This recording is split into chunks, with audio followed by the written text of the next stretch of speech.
안녕하세요. 쌍문동 윤리의 코스입니다. 2021학년도 대학 수학 능력 시험 6월 모의평가 생활과 윤리 문제를 같이 풀어볼까요?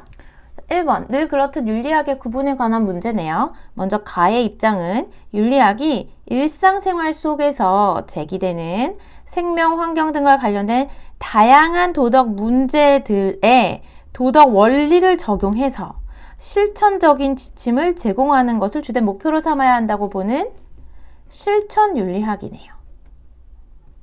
나는요, 윤리학은 도덕적인 언어, 즉 좋다, 옳다와 같은 단어들이 어떤 의미를 가지고 쓰이고 있는지 명확하게 규명을 하고, 또 이런 도덕적 언어들로 구성된 문장들은 또 어떤 의미를 가지는지에 대한 분석을 주된 목표로 삼아야 한다 라고 보는 입장, 메타윤리학입니다.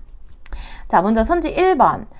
가윤리학의 핵심 과제는 삶의 구체적인 도덕 문제 해결이다. 이것이 바로 실천윤리학의 핵심 포인트죠.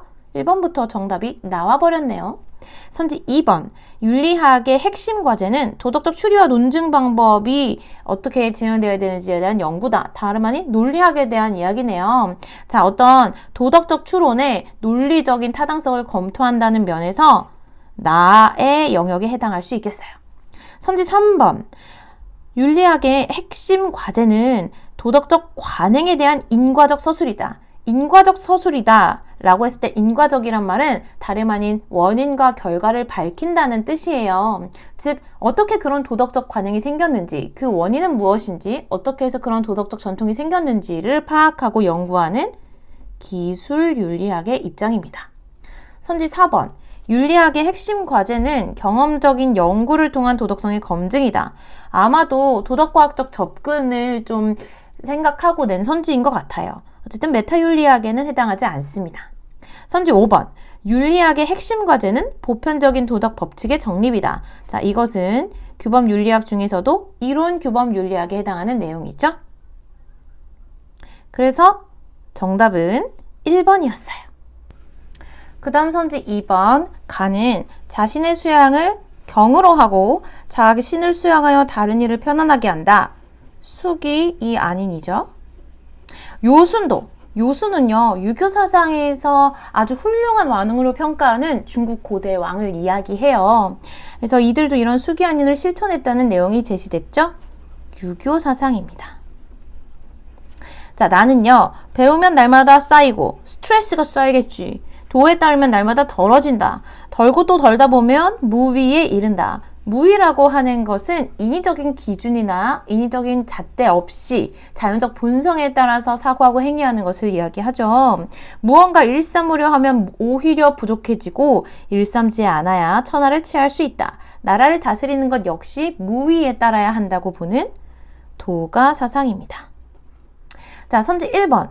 만물을 차별하지 않고 평등하게 보아야 하는가에 대해서 어떤 친소, 즉 가깝고 먼 관계 또는 친친이 인민이 애물이라고 해서 친한 어떤 내 가족을 먼저 위하고 그 다음에 백성을 위하고 그 다음에 물건을 사랑하라는 그런 차별적인 원리를 제시하는 유교 사상에서는 부정할 내용입니다.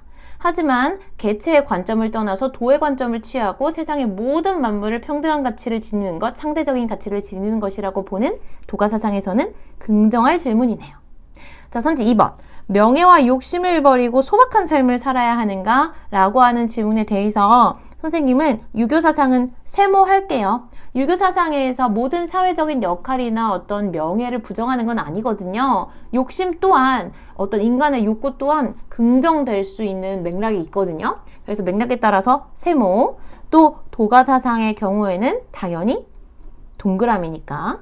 결국 문제에서 원하는 것은 유교 사상은 긍정하고 도가 사상은 부정할 내용이기 때문에 둘 중 하나가 확실하게 오답이면 제껴야 돼요. 선지 3번. 사회적 지위에 따른 예의와 규범을 중시해야 하는가? 나의 사회적 지위가 무엇이냐에 따라서 지켜야 할 예의와 규범을 중시해야 된다. 유교 사상에서 강조하는 정명, 긍정이죠. 하지만 도가 사상에선 이런 모든 예의와 규범이 인위적인 것이라고 보고 부정하죠. 정답은 3번이네요. 선지 4번. 연기의 법칙을 깨달아 자비의 정신을 실천한다? 이건 뜬금없이 불교가 등장했어요. 수험생을 뭘로 하는 거야? 자, 선지 5번. 예법에 집착하지 말고 자연의 흐름에 따라 살아라. 예법을 강조하는 유교 사상에서는 부정할 내용이고 도가 사상에서는 긍정할 내용이죠. 2번 정답은 3번이었어요. 자, 3번 문항입니다. 이 강연자가 어떤 입장을 취하고 있는지부터 살펴봐야 되겠죠? 인간에게 정해진 본성은 없다. 그런데 남성들은 여성성이라고 하는 속임수로 여성을 지배하고 강제하고 있다. 이 실존적인 인간은 그러나 타인으로부터 하찮은 존재로 취급되면 반드시 자기 주권을 회복하려고 한다. 여성은 남성의 지배에서 벗어나려고 한다. 왜냐하면 여성도 실존적인 인간이기 때문에. 그렇기 때문에 계속해서 갈등이 발생한다. 이 입장은요, 보부아르의 입장에 기초를 두고 제시된 내용입니다. 실제로 이 강연자의 모습도 보부아르와 굉장히 흡사한 외모를 보이고 있어요. 자, 어쨌든 이렇게 여성의 권리에 대해서 이러한 실존주의적 입장에서 주장을 핀 보부아르와 같은 맥락에서 긍정을 할 질문은 무엇일까요? 선지 1번. 여성은 남성에게 헌신하는 성향을 가지고 태어나는가? 그렇지 않다. 그것은 만들어진 여성성이다 라는 내용이 여기 제시되고 있죠. 선지 2번. 여성의 의무는 생물학적 특성에 의해 규정되어야 하는가?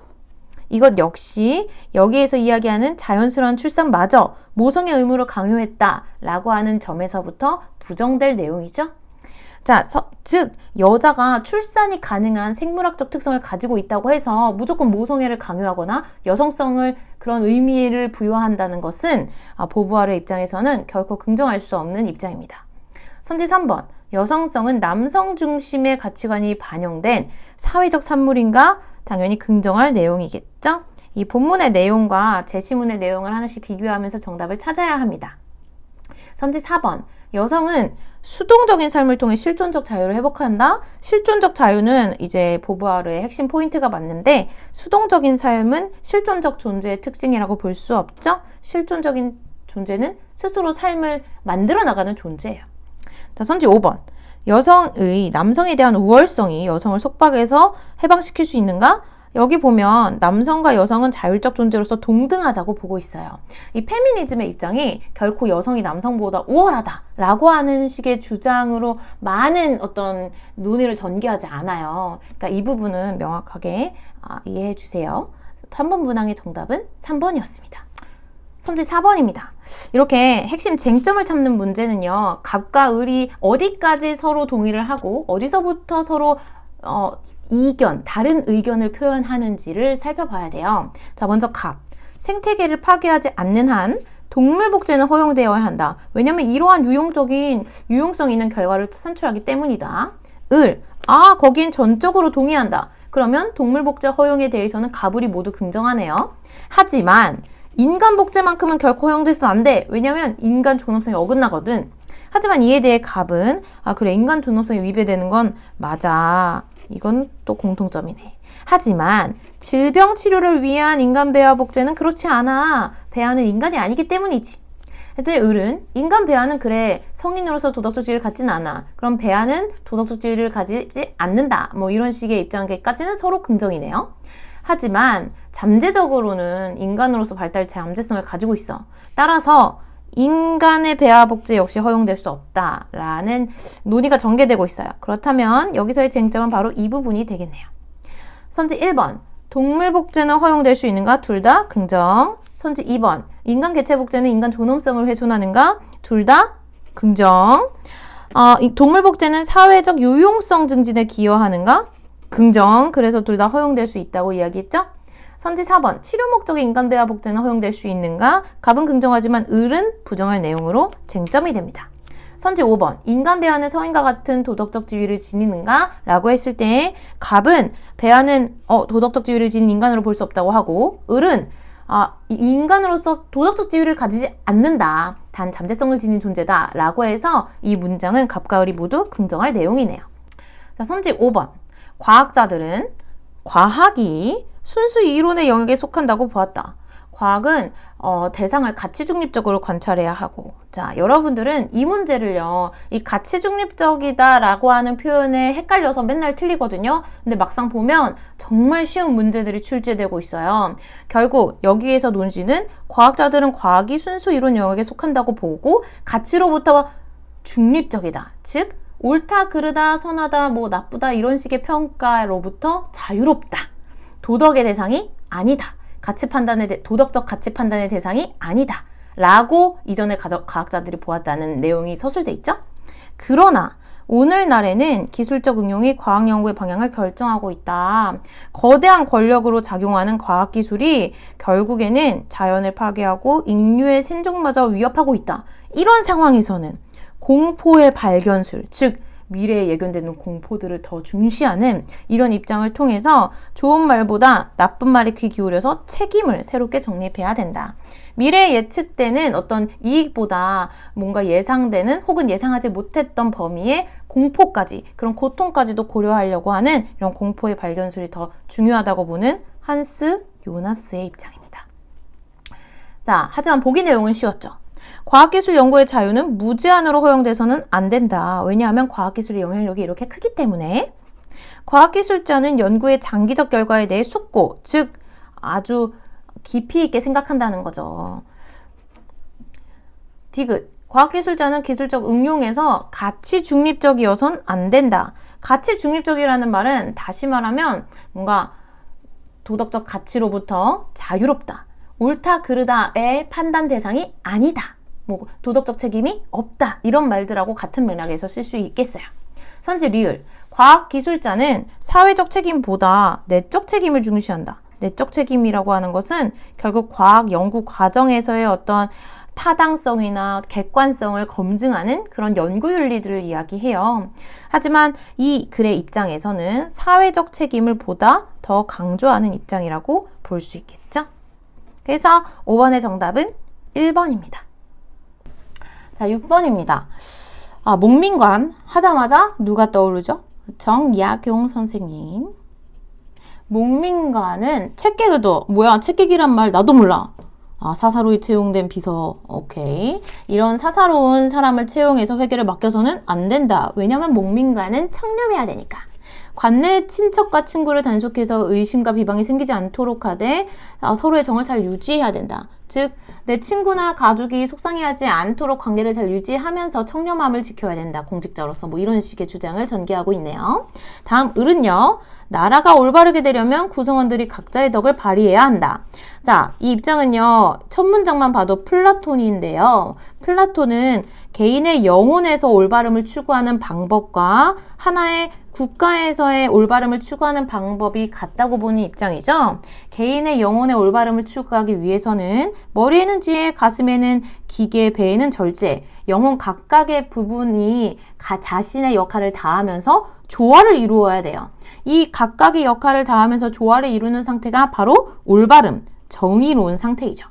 그렇다면 국가 역시 통치자, 수호자, 생산자의 계급들이 각각 지혜와 기계와 절제라고 하는 각자의 사회적인 역할을 수행할 때 중요한 덕목을 잘 갖추고 조화를 이루어야 된다라고 보고 있어요. 그리고 그런 조화를 이루는 상태의 국가가 바로 정의로운 국가고 올바른 국가라고 이야기하고 있죠. 자, 그런데 이때 통치자들에게 요구되는 것은 지혜라는 덕목뿐만 아니라 이런 것들도 포함돼요. 그 어떤 사유자산도 가져서는 안 된다. 그래서 막 공동생활을 하고 공동체를 위해서 지식을 갖고 시민들을 보살펴야만 한다. 뭐 이런 약간 공산주의의 초기 모델을 이렇게 플라톤의 입장에서 보는 입장도 있어요. 아무튼 통치자들의 사유재산권, 어떤 사유재산을 가질 거에 대해서 반대했다는 점. 자, 선지 1번. 공직자는 공적 업무와 사적 업무의 경계를 정해야 된다고 지금 정약용 얘기하는 거죠. 뭐야, 이 선지 1번. 우리를 우습게 보는 거야? 선지 2번. 공직자의 청렴은 공무를 수행하는 데 있어서 필수적 덕목이지. 뭐야, 지금 우리를 기만하는 거야? 선지 3번. 통치자는 지혜의 덕을 발휘하여 정의로운 국가를 추구해야 된다. 뭐 이거 당연히 맞지. 통치자에게 요구되는 지혜의 덕, 이걸 바탕으로 정의로운 국가, 모든 사회적 역할들의 조화를 이루고 질서를 잡힌 그런 올바른 국가의 모습. 자, 선지 4번. 통치자는 시민들이 통치에 직접 참여할 수 있도록 허용해야 된다. 플라톤은요, 일단 통치자는 통치자의 역할을, 수호자는 수호자의 역할을, 생산자는 생산자의 역할을 수행해야 된다고 보았어요. 각자의 사회적 역할에 몰입해야지 막 서로의 사회적인 역할을 막 옮겨 다니거나 이동하거나 해서는 안 된다고 보았습니다. 다만 그 사회적 역할을 구성하는 그 결정하는 기준이 약간 혈통이나 가문에 의해서 결정되는 것이 아니라 개인의 능력과 적성에 의해서 수호자, 통치자, 생산자의 어떤 계층이 결정된다고 보았어요. 뭐 그러면서 막 교육적인 그런 시스템을 이야기하기도 하죠. 자, 선지 5번. 올바른 통치를 위해 다스리는 자의 사유재산을 금지해야 된다. 이것은 을에게만 해당되는 내용입니다. 그래서 6번의 정답은 3번이에요. 다음 7번. 갑을 사상가 입장으로 옳지 않은 것을 찾는 문제입니다. 아는 것을 조심하세요.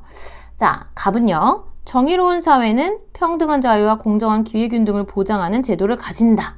자, 정의로운 사회, 평등한 자유, 공정한 기회균등 보자마자 롤스가 떠올라야 됩니다.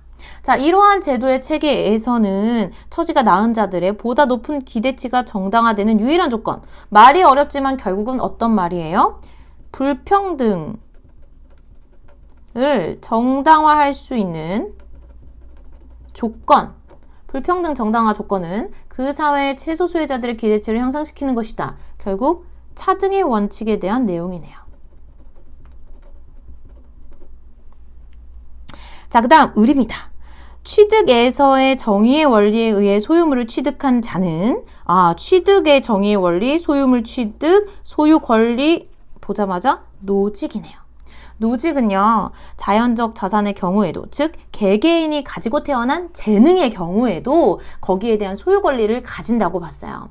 그래서 뭐 천부적인 재능을 활용해서 내가 얼마의 돈을 벌든지 그건 다 내 거라는 거예요.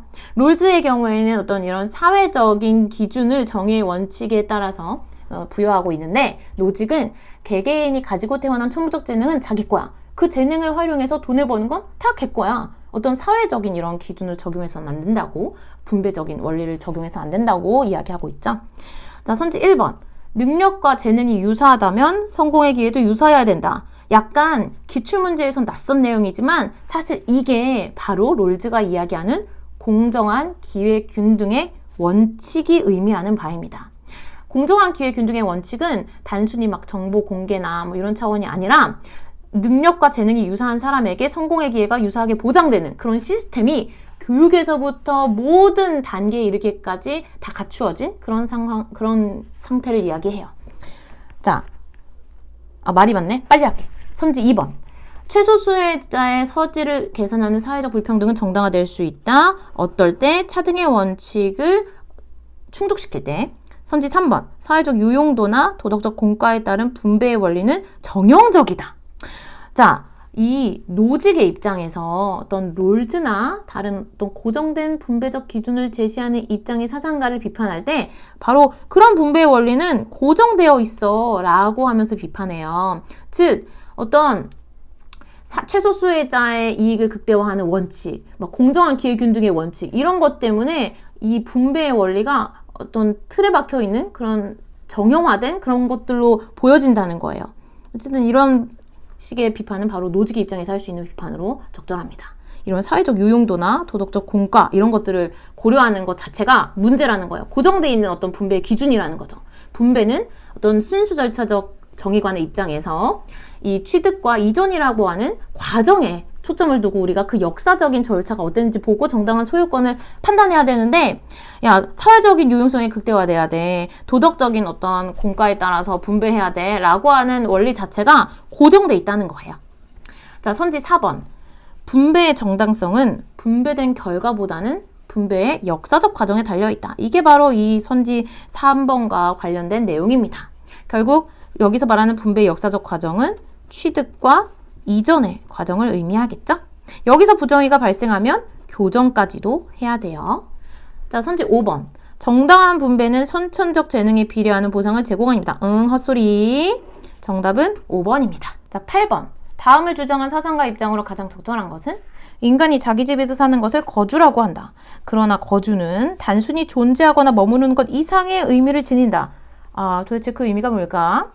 자기 삶의 의미를 찾고 인간과 세계의 관계 전체를 규정하는 행위다. 이런 거주는 본래부터 타고난 능력으로 주어지는 것이 아니라 자신의 존재를 쏟아붓는 각별한 노력을 통해 획득된다.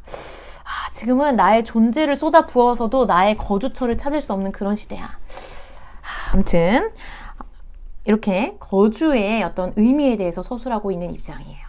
선지 1번. 거주는 행위나 능력이 아니라 장소에 속해 있는 방식이다. 여기에서 행위라고 이야기하고 있어요. 지금 우리를 기만하고 있는, 약간 기만하는 선지 같아. 자, 선지 2번. 삶의 의미가 담겨 있는 거주는 인간에게 선천적으로 주어져 있다. 여기 뭐 타고난 능력으로 주어지는 것이 아니라 노력에 의해 획득된다고 보여지고 있죠. 그런데 잘 타고 태어나야 이제 거주 공간이 생길 것 같은데 요새 집값 너무 많이 올라가지고 뭐 사회가 좀 더 정의로운 사회가 되면 이런 부동산 문제도 해결될 겁니다. 선지 3번. 거주는 인간이 집에 머무르는 것 이외에 어떤 의미도 지니지 않는다? 여기 의미를 지닌다고 했잖아. 이거 좀 우리 기만당하고 있는 것 같아. 6월 모의평가가 이래도 돼? 아무튼 선지 4번. 거주는 친숙한 공간에서 편안함을 얻고 삶의 기초를 발견하는 거다. 여기에 나와 있는 흐름대로 보면 맞는 내용인 것 같아요. 결국에는 내 삶의 의미를 찾고 뭐 이런 식의 내용들이 나와 있으니까. 선지 5번. 거주는 인간이 세계로부터 영원히 격리되어 삶의 의미를 찾는 거다. 지금 장난해? 이거는 그냥 선지만 봐도 정답이 4번이네요. 자, 다음 9번입니다. 원조의 목표는 고통받는 사회가 만민의 사회 완전 성원이 되고, 즉 질서정연한 사회가 되는 것. 원조의 목적은 오직 고통받는 사회가 질서정연한 사회가 되는 데 있다고 보고, 그들 스스로 자기의 미래를 결정할 수 있게 돕는 거다. 어떤 강제력을 행사하는 게 아니라 돕는 거예요. 원조의 의무는 고통받는 사회가 적정 수준의 기본 제도들을 갖출 때까지만 이루어지는 거다. 갑은 롤스의 입장입니다. 을은요, 원조의 목표가 고통을 줄이고 기본 욕구를 충족시키는 데 있다고 봐요. 즉 공리의 극대화가 또한 원조의 목표가 되는 거죠. 그런데 이런 롤즈식의 입장은요, 결국 어떤 적정 체제가 갖추어지기도 전에 고통스럽게 죽어가는 사람들만 많아진다는 거예요. 즉 질서정연한 사회가 되기도 전에 사람들이 다 굶어 죽어 라고 하는 롤스에 대한 비판점입니다. 싱어는 실제로 이런 롤스의 원조에 대한 입장에 대해서 비판하면서 자기 입장을 전개하거든요. 자, 이런 싱어가 이야기하는 것은 결국 빈민을 돕는 것이 세계시민으로서의 의무라는 거예요. 또 싱어는 지독한 세계시민주의자입니다. 꼭 기억해 주세요. 아주 손에 꼽히는 세계시민주의자예요. 싱어. 자, 선지 1번. 원조 대상국의 정치문화 개선이 강제되어서는 안 된다. 아까 뭐라 했어요? 돕는 거라고 했어요. 그리고 정말 놀랍게도 제가 이 문제를 해설할 때마다 하는 설명. 자, 롤즈에게 고통받는 사회라고 하는 것은요,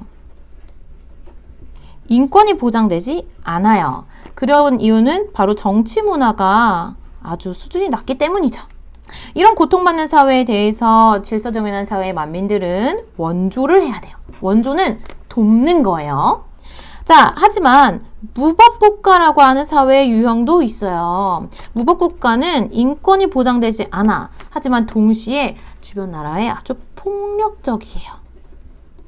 그런 나라에 대해서는요, 강제적 개입이 필요하다고 이야기합니다. 자, 롤스가 제시한 5가지 사회 유형 가운데 이 2가지는 선생님이 원조 개념 설명할 때 꼭 같이 이야기했었죠. 선지 2번. 그래서 정답 1번이에요. 선지 2번. 원조는 원조 대상국의 빈곤해소 지점까지만 행해줘야 된다. 이 빈곤이라고 하는 것은 롤즈에게 원조의 기준이 아니에요. 롤즈에게 원조의 기준은요, 다름 아닌 고통받는 사회냐 아니냐죠. 고통받는 사회의 이런 기준도 인권이 보장되지 않는다, 정치 문화가 없다 라고 하는 거지 빈곤인 기준은 아니에요. 자, 선지 3번. 원조의 대상은 지리적 근접성을 기준으로 결정되어야 된다. 지독한 세계시민주의자라고 했어요.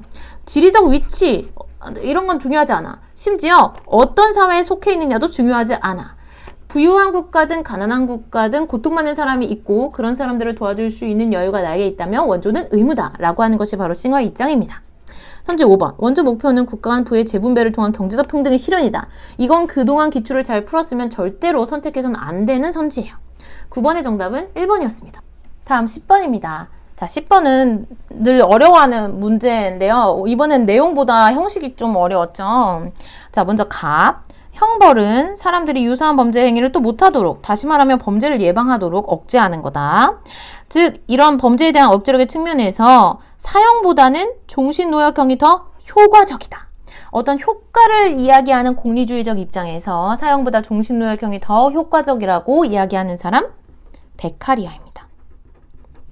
한편 을은요, 형벌은 해악이야 왜냐하면 범죄자와 그 가족에게 고통을 주니까. 하지만 공리의 원리에 따르면 더 큰 악을 제거하리라고 보장한 한에서는 형벌이 허용돼. 이때 공리의 원리를 충족시키는 정당한 형벌은 바로 필요악으로서 이야기하는 사람, 벤담입니다.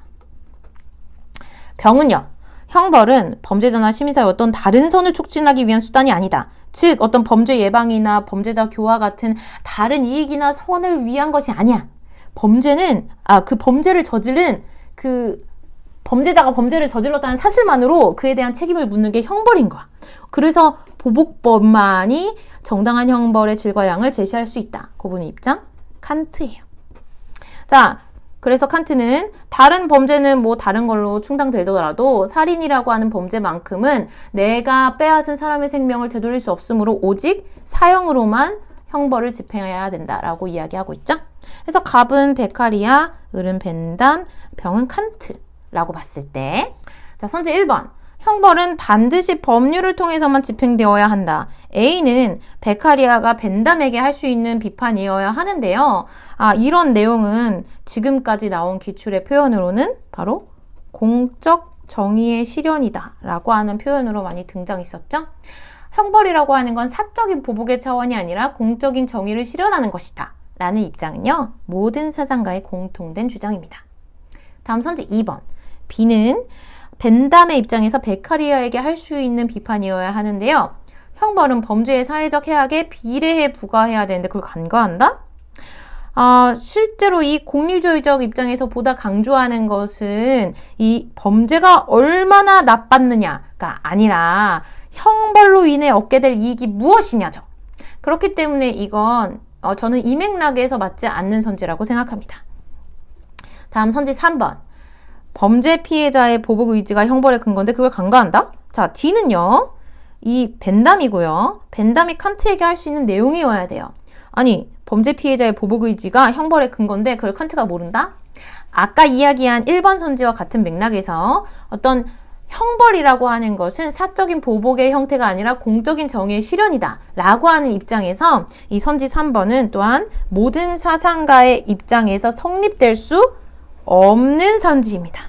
아예 틀린 선지예요. 자, 선지 4번. 범죄자 처벌보다 범죄 예방이 형벌의 목적인데 그걸 몰라. 누가? F는 베카리아가 칸트에게 할 수 있는 비판이어야 돼요. 베카리아 입장에서 봤을 때 야, 형벌은 범죄 예방을 목적으로 하는 거야. 맞네. 그런데 칸트는 그걸 몰라. 칸트는 범죄자가 범죄를 행했다는 사실만으로 그에 대한 보복으로서 책임을 지는 과정으로서 형벌을 정당화하고 있죠.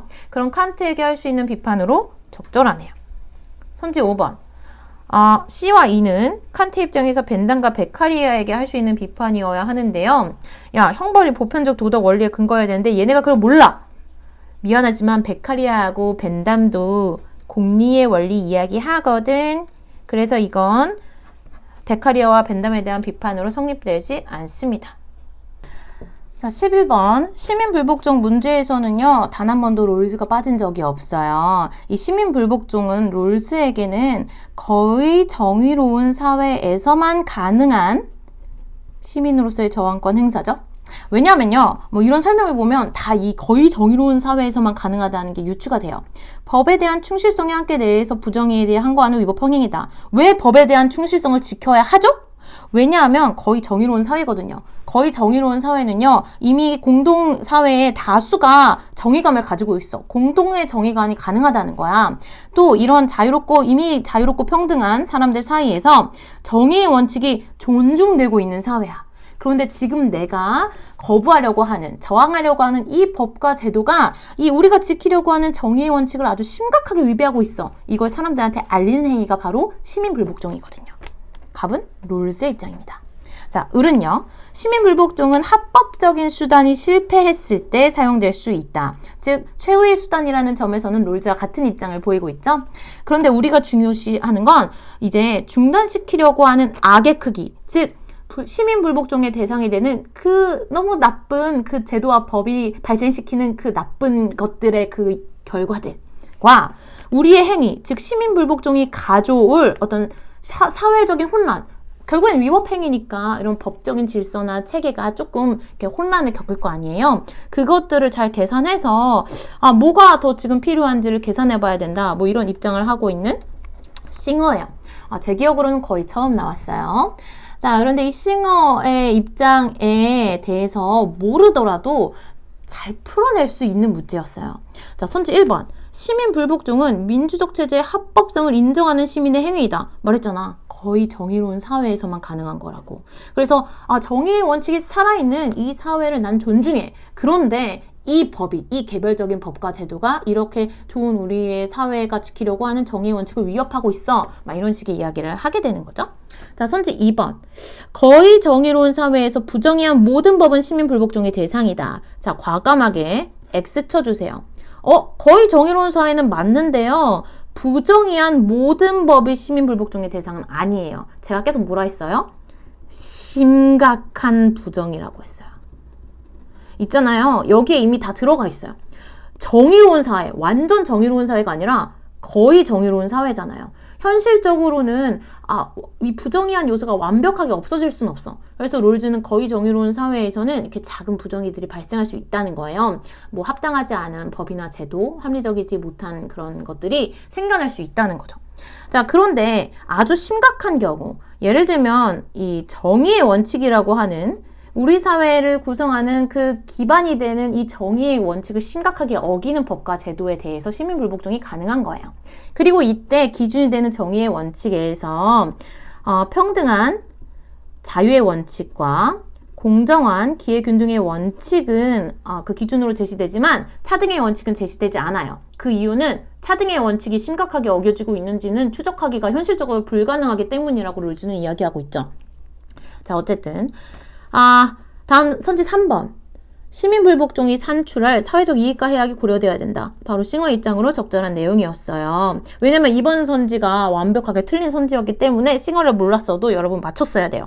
그다음 선지 4번. 부정의를 해결할 수 있는 합법적인 방법이 우선적으로 고려해야 된다. 즉 최후의 수단에 대한 내용이 여기도 나와 있죠. 그다음 갑과 을의 공통점으로 이게 맞나 봐야 되겠어요. 시민불복종 참여자는 위법행위에 대한 처벌을 감수해야 된다. 처벌 감수성도 이 둘의 공통점으로 맞습니다. 자, 12번 문제입니다. 갑은요, 덕은 하나의 습득된 인간 특성이다. 즉, 가지고 태어난 게 아니라 익힘으로써 얻은 그런 인간의 특성이라는 거예요. 우리가 이런 덕을 소유하고 이 덕에 따라 실천하면 그럼으로써 사회적 관행에 내재하는 선을 성취할 수 있다.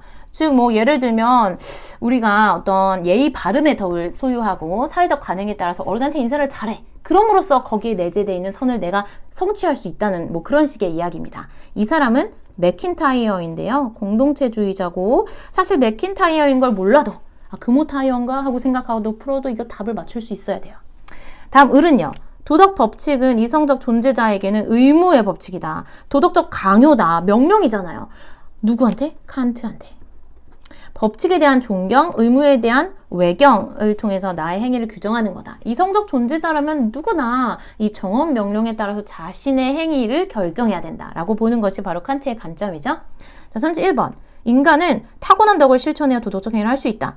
장난해요? 습득이라면서요. 익혀서 얻는 거라면서요. 자, 선지 2번. 덕은 사회적 실천을 통해 선을 이루는 데 필요하다. 여기 말하고 있죠? 덕을 소유하고 이를 실천하면 사회적 관행에 내재된 선을 성취할 수 있다.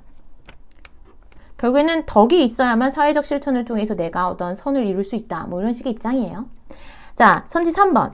최대 다수 최대 행복의 원리가 도덕적 행위 기준이다. 지금 장난해? 이거 공리주의인 거 모르고 생륜 선택한 사람 반성하세요. 다음 선지 4번. 도덕적 행위자는 도덕 법칙 복다 상황적 맥락을 중시해야 된다. 칸트는 법칙밖에 모르는 사람이에요. 상황적 맥락을 중시하지 않아요. 이 선지가 맞으려면 이걸 앞뒤를 바꿔줘야 돼요. 혹은 이게 을보다는 갑에 해당한다고도 볼 수 있습니다. 둘 중에 하나 마음에 드는 것으로 고치세요. 자, 선지 5번. 행위의 도덕성 평가에서 동기와 감정은 배제돼야 된다. 이건 뭐야? 이 둘 다 날아가네? 즉 동기의 측면에서 칸트가 부정하고 감정의 측면에서 맥킨타이어도 부정하겠네요. 더 정확하게 말하면 어떤 행위가 도덕적이냐 아니냐를 평가함에 있어서 칸트는 동기만 생각하는 사람이에요. 그리고 맥킨타이어는 덕윤리학자로서, 공동체주의자인과 동시에 덕윤리학자로서 동기와 감정을 모두 생각하죠. 그래서 이 5번 선지는 모두에게 틀렸습니다. 12번의 정답은 2번인데요. 사실 이 갑의 문장만 잘 해석해도 맞출 수 있는 문제였어요. 자, 13번 문항. 군자는 밥이 완성될 때까지 기울인 노력과 실제로의 출처를 알아야 하고 절제하고 탐욕을 없애야 된다. 왜 옛날 어르신들이 밥 꼭꼭 씹어 먹으라 하잖아요. 그게 이 쌀을 키운 농부의 그 마음과 사계절과 이런 걸 막 느끼기 위해서라고 하네요. 자, 이런 관점은 사실 앞에 있는 문장보다 뒤에 있는 인이라고 하는 한 글자로부터 유추할 수 있었죠? 유교 사상의 입장입니다. 다음 나는요. 지혜롭게 숙고하면서 공양을 받는다. 공양미 300석. 밥 먹는 것은 즐기거나 과시하려는 것이 아니라 몸을 지탱하고 존속하는 차원에서만, 청정한 수행을 계속하는 차원에서만 하는 거야. 밥을 먹는 것은 뭔가 이런 욕망이나 이런 과시 이런 것들이 아니라 수행의 과정으로서 또한 여겨야 된다는 입장이에요. 불교 사상의 입장인데요. 사실 이걸 명확하게 몰라도 선지를 보고도 풀 수 있는 문제였어요. 이번 6월 모의평가가 약간 제 기준에서는 별로 재밌는 문항은 아니었던 것 같아요. 자, 선지 1번. 중생의 불성에 유념하여 음식을 먹어야 한다. 지금 장난해? 유교사상 인 나왔는데 불성이 웬 말이에요. 나예요, 나. 선지 2번. 충분한 영양 섭취를 위해 음식의 양은 많을수록 좋다. 지금 장난해? 우리 기만하는 거야? 여기 절제하라고 써 있잖아요. 다음 선지 3번. 음식은 타인과의 관계에서 명예를 드높이는 수단이다. 지금 그런 말이 여기 나옵니까? 탐욕을 없애야 된다고도 이야기하고 있는데요. 그리고 이거 조금 뭐랄까, 이런 선지로 우리를 지금 평가하려고 했단 말이야? 선지 4번. 음식을 먹는 것이 수행의 연장으로 여겨질 필요가 없다? 지금 장난해? 솔직히 이중 부정 정도는 해야 되는 거 아니에요? 여기 수행을 계속하는 걸 써놓고 여기 아니라 써놓으면 어떡해요? 이 4번 선지 찍은 사람 있으면 빨리 반성하세요. 다음 선지 5번. 도리에 어긋남이 없는지 성찰하면서 음식을 먹어야 한다. 결국 밥을 먹는 행위에서도 우리가 도덕적인 가치를 고려해야 된다는 입장이 이 둘의 공통된 입장이었죠. 다음 14번입니다. 다음은 신문 칼럼이다. 그럼 신문 칼럼을 읽어봐야겠다. 인터넷에서 익명성에 대해 악성 댓글을 다는 건 심각한 문제다. 도대체 몇십 년째 심각한 문제예요. 아직도 댓글을 이렇게 나쁘게 다는 사람들이 있어요? 자, 표현의 자유를 강제적으로 제한해서는 안 된다. 악성 댓글은 나쁘지만 표현의 자유를 강제적으로 제한해서는 안 된대요. 표현의 자유와 사회 문제에 대한 비판을 위축시킬 수 있기 때문에. 그래서 중요한 것은 각 개인이 양심과 도덕성에 따라 스스로 규제할 수 있도록 해야 된다. 즉, 개인의 어떤 도덕성을 발전시켜서 이 문제를 자율적으로 해결해야 된다고 보는 입장인 것 같아요. 자, 그런데 어떤 사람들은 어떤 규제할 수 있는 제도적 장치가 필요하다고 생각한대요. 하지만 나는 개인의 도덕성을 어떤 개선함으로써 문제가 해결될 수 있다고 보는 입장이죠. 이런 사람들이 어떤 규제할 수 있는 제도적 장치를 요구하는 사람들에게 어떤 이야기를 할까요? 딱 보이죠? 선지 2번입니다. 제도적 규제보다 자율적 규제가 적절한데 그걸 몰라. 자, 15번입니다. 킬러 문항이죠. 가불병이 뭔지부터 같이 천천히 볼까요? 도덕 판단은 보편화 가능해야 한다. 어떤 이익이 단지 인간에게 유용하다는 이유만으로 똑같이 인간처럼 이익 관심을 가진 동물의 이익보다 인간의 유용성이 더 중요하다고 간주해서는 안 된다. 싱어의 입장입니다. 도덕적 존중의 대상에는 도덕적 권리를 가질 수 있는 삶의 주체인 동물도 포함된다. 그들 각각은 다른 존재의 이익과 독립해. 즉, 상관없다는 뜻이야. 상관없이 자기 자신의 개별적 복지를 추구한다. 즉, 어떤 다른 존재의 이익이나 고통과 뭉뚱그려서 고려되는 것이 아니라 삶의 주체 하나하나의 개체마다 도덕적 권리가 있다. 그리고 이를 존중하는 것이 인간의 의무다. 라고 보는 입장, 레건입니다. 병은요, 도덕적 의무를 질 수 있는 인간에 대한 의무 외에 다른 존재에 대한 의무는 없다. Only human. 인간 중심주의죠. 그 중에서도 칸트의 입장인데요. 자주 나오는 내용들 중에 하나는 이런 거죠. 동물이 수행한 봉사, 즉 오랫동안 인간의 곁에서 봉사한 동물에게 감사를 표현해야 된다. 그것은 간접적인 인간의 의무야. 즉 동물에 대해서는 간접적인 의무밖에 없어. 우리가 동물에게 이런 감사를 표현해야 되는 이유는 오직 인간 때문이야. 아주 직접적으로는 인간 때문이야 라고 보는 입장이 바로 칸트의 입장입니다. 즉 인간 중심주의는요, 동물을 학대해도 된다, 동물을 이용해도 된다, 동물을 존중해야 된다, 동물을 사랑해야 된다, 어떤 주장을 하든지 그 근거가 인간이에요. 갑은 싱어고 을은 레건이고 이 병은 칸트예요. 이런 입장에서 봤을 때 보기의 선지 중에 뭐가 옳은 것인지 같이 볼게요. 기억, 이익 관심을 지닌 모든 개체는 동일한 대우를 받아야 한다. 이것도 기출에 굉장히 많이 나오는 표현이에요. 싱어에게 있어서 이익 관심을 지닌 모든 개체의 이익을 동등하게 고려하는 것은 맞아요. 즉 동물이 느끼는 이익, 인간이 느끼는 이익, 이걸 차별하지 말고 동등하게 고려하자. 그런데 뭐 이익이 더 큰 방향으로 뭔가가 결정되겠지? 그래서 동물 실험이나 어떤 동물을 농장에서 키우는 것들이 동물의 고통을 최소화할 수 있는 방향으로 전개되잖아요. 이런 싱어의 주장들이. 자, 그래서 결국 인간과 동물이 동일한 대우를 받아야 된다는 입장이 아니라 동물의 이익과 인간의 이익을 우리가 어떤 동등한 고려의 대상으로 삼자. 그렇다면 동물의 고통을 최소화할 수 있는 범위 내에서 동물을 이용하게 되는 거잖아요. 즉 동일한 대우라고 하는 내용은 틀려요. 뭐 돼지의 고통을 줄여준다고 해서 돼지한테 집 지어주고 학교 지어주는 거 아니잖아요. 결국에는 이 동일한 대우라고 하는 말이 사실 기출에서 많이 나오는 말인데 기출을 푼 사람들은 쉽게 풀었을 선지예요. 이 부분에서 정답이 아닙니다. 다음 선지 니은 보기 B를 볼까요? B는 레건에게만 해당되는 내용이어야 해요. 목적 그 자체로서의 가치를 지닌 존재는 도덕적 존중의 대상이다. 자, 이것은요. 제 생각에는 레건과 칸트의 공통점이에요. 즉, 목적이라고 하는 것, 그 도덕적 고려의 대상이 되는 존재가 그 자체로서 지니는 가치를 강조한다는 입장에서 레건과 칸트는 같은 관점을 취하고 있어요. 다만 이러한 존재를 칸트는 이성적인 존재에 한정하고 있고 레건은 삶의 주체로서의 동물까지 확대하고 있다는 게 다른 거죠. 그래서 이건 B가 아니라 여기 새롭게 칠하는 부분에 들어가야 되는 내용입니다. 자, D급 보기. 동물학대가 그릇된 근본적인 이유는 바로 그것이 인간성 실현을 저하하기 때문이다. 동물학대는 나빠. 왜냐하면 인간성 실현을 저해하니까. 칸트에게만 해당하는 내용으로 적절하네요. 어떤 주장을 펼치든지 간에 그 근거가 인간이어야 해요. 자, 리을 보기. 자율적 행위 능력과 무관하게, 즉 자율적 행위 능력이 있다는 것은 인간이라는 말이에요. 여러분, 도덕적인 행위를 할 수 있는 능력은 인간에게만 있다는 것이 모든 윤리학자들의 공통된 관점입니다. 자, 그런데 그 능력과 관련 없이 도덕적 지위는 부여되어야 된다. 즉 인간이 아닌 존재에게도 도덕적 지위가 부여되어야 한다고 보는 입장, 싱어와 레건의 공통점으로 적절합니다. 그래서 정답은 3번. 16번입니다.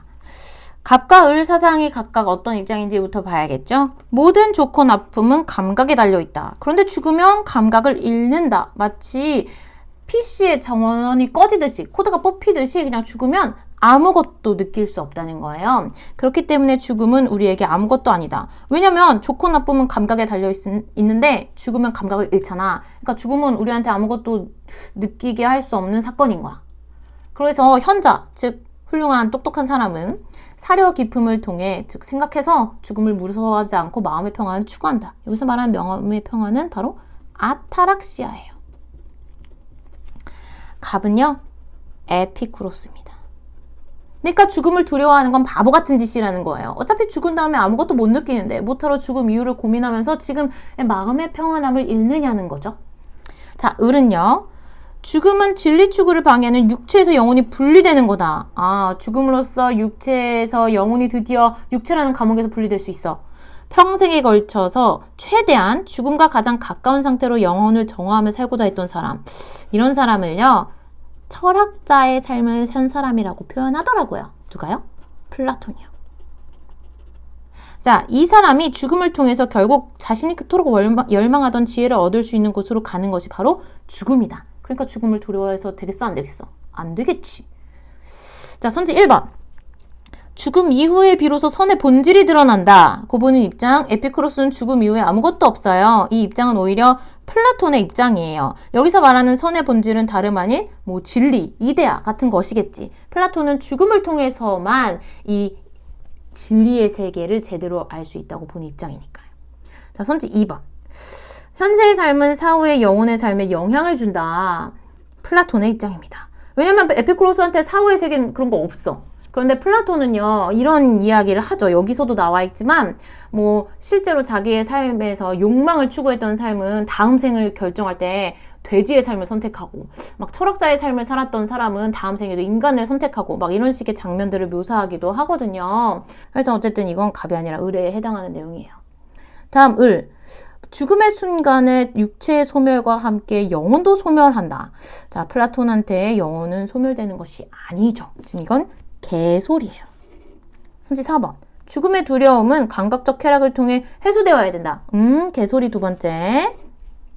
다음 선지 5번. 지혜로운 사람에게 죽음은 지혜로운 사람에게 죽음은 두려움의 대상이 아니다. 에피쿠로스와 플라톤의 입장에서 모두 긍정할 내용으로 적절합니다. 이번 문제 너무 쉬웠어요. 이래서는 안 됩니다. 조금 더 문제를 어렵게 내주세요. 자, 17번. 다음을 주장한 사상가 입장으로 적절하지 않은 것은, 자, 이 사람은 대중문화는 이제 얼마나 많은 인기를 끌고 얼마나 많은 수익을 올렸는지에 의해 평가된다.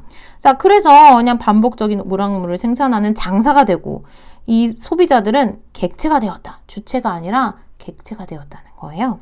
이 산업화된 대중문화 속에서 결국 획일적 생산물로 채워질 수밖에 없다. 사람들의 여가가. 이런 문화상품의 속성은 결국 소비자의 자발성과 상상력을 제거해버려. 세상에. 적극적인 사유를 불가능하게 만든다. 대중문화에 대해 부정적인 관점을 취하고 있는 사람의 주장이네요. 자, 선지 1번. 산업화된 대중문화는 독창적 예술로 발전하기 어렵다. 획일화된 어떤 내용들만을 계속 생산한다고 했죠? 선지 2번. 문화산업은 획일화된 문화를 체험할 기회를 증가시킨다. 되게 긍정적인 말인 것 같잖아. 하지만 획일화된 문화를 체험할 기회만을 증진시키는 거죠. 선지 3번. 문화산업의 표준화된 양식은 문화 소비자의 주체성을 약화시킨다. 맞죠? 객체로 변화하고 있다고 이야기되고 있잖아요. 선지 4번. 산업화된 대중문화는 소비자의 자발성과 창의적 사고를 위축시키지. 정답은 5번입니다. 문화산업은 예술을 경제적 가치가 아니라 미적 가치로 평가한다. 바뀌어야지. 18번입니다. 자, 먼저 가는요. 국제평화를 실현하기 위해서는 이성적 존재인 국가들이 합리적인 대화 협력을 하고 이런 군사적인 동맹이나 비밀 외교를 영원히 제거해야 된다. 자, 이 사람은요. 뭐 국제평화, 뭐 이성적 존재 이런 단어만 봐도 칸트인 걸 알 수 있죠? 칸트는요, 이성적 존재자들이 모여서 만드는 국가체제는 반드시 공화정이어야 하고, 이런 공화정들이 국제관계 속에서 협력을 통해서 영구평화를 만들어낼 수 있다. 국제법이라고 하는 이상적인 방법을 통해서 뭐 이런 식의 주장을 하게 되죠. 자, 나는요, 국제분쟁을 억제하기 위해서는 국가 간 힘의 균형이 이루어져야 된다. 왜냐하면 한 국가가 너무 우월한 힘을 갖게 되면 다른 국가에 대해 패권적인 의지를 강요하게 될 위험이 커지기 때문이다. 현실주의적인 입장에서 서술된 주장이네요. 자, 선지 1번. 국제관계에서는 국가가 유일한 행위자인가? 칸트의 그 영구평화론이란 책에서는요, 국가만이 국제사회에 등장하는 것이 아니라, 뭐, 철학가로부터 가르침을 받아야 된다. 국제법을 뭐 만들 때. 이런 이야기도 나오고요. 도덕적인 정치가, 뭐 이런 개인의 활동에 대해서도 이야기가 되고 있거든요. 국가만이 유일한 행위자는 아닙니다. 자, 그 다음 선지 2번. 국가 간 동맹과 힘의 균형을 통해서만 군비 경쟁이 종식된다. 칸트의 입장에서는 그렇지 않아. 이성적 존재로서의 사람들이 모여서 만든 이 공화정체, 이 국가들이 이 이성의 힘을 바탕으로 군비 경쟁을 종식시킬 수 있다고 칸트는 믿어요. 자, 선지 3번.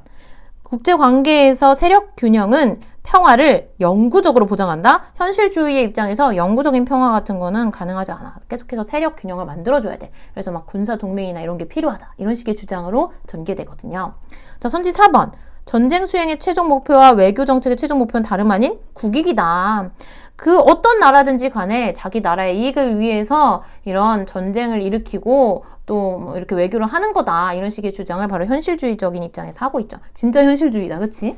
자, 선제 5번. 자국의 이익 추구보다 세계 평화가 우선되어야 한다. 라고 본 입장 당연히 나는 부정하겠죠?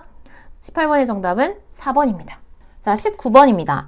가에 비해 나의 입장이 갖는 상대적인 특성은 자, 남북한의 통일을 위해서는 신속한 정치적 법적 결단이 필요하다. 정치적 영역에서 일괄 타결. 오케이. 우리 사이좋게 지내자. 한번 통일하자. 막 이런 식의 정치적인 타결이 이루어져야만 통일이 실현된다고 보는 입장이네요. 자, 하지만 나는요, 이산가족 상봉이나 스포츠 교류와 같은 비정책 영역으로부터 교류 협력을 시작해서 단계적으로 확대해 나가야 된다고 보는 기능주의적 입장을 가지고 있어요. 사실 우리나라의 통일 정책은 이런 기능주의적 접근을 중심으로 전개되고 있는데 쉽지 않죠. 사실 현실적으로. 근데 평화는 반드시 우리한테 이익이 되는 가치이기 때문에 그게 뭐 하나의 국가로 통일이 되든 안 되든지 간에 교류와 협력은 잘 이루어졌으면 좋겠어요. 요즘에 일이 많은데 뭐 암튼 자, 이런 나의 입장에서 보다 강조할 상대적 특징은 뭘까요? 바로 사회문화적인 측면의 통합을 우선시하고 점진적인 방식에 의한 통합을 우선시하는 정도가 이 가에 비해서 크겠죠? 그러면 X는 낮으면서 Y와 Z이 높은 입장. X는 낮고 Z 높고 Y 높은 기역이 바로 정답입니다. 자, 20번입니다. 갑은요, 일정한 생업이 없는 백성은 변함없는 마음을 잃게 된다. 즉, 항산이라고 하는 일정한 생업이 없으면 항심, 즉 도덕적인 마음을 잃게 된다. 누가? 백성이. 그러니까 군주는 백성들이 항산을 잃지 않도록, 즉 생업을 잃지 않고 그럼으로써 도덕적 마음을 잃지 않도록 해야 된다. 맹자의 입장이죠.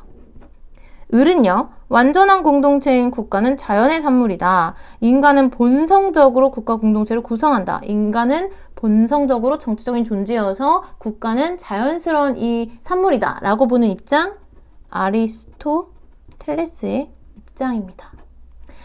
자, 이랬을 때 갑과 을의 입장으로 적절한 것은 기역. 맹자의 입장에서 국가의 통치자는 덕으로서 백성을 강화시켜야 된다. 유교사상 가니까 덕치를 강조하는 건 당연하지. 공자의 덕치를 계승하고 왕도 정치라고 하는 개념까지 제시한 사람이 바로 맹자잖아요. 다음 니은. 백성들의 도덕성을 유지하는데 경제적 안정이 중요하다. 경제적 안정이 결국 여기서 얘기하는 항산이었죠. 하지만 알고 있죠. 군자나 혹은 뭐 선비는 언제나 always 항심, 즉 도덕성을 갖춰야 됩니다. 자, 디귿. 정치 공동체인 국가에서 인간은 선을 실현할 수 있다.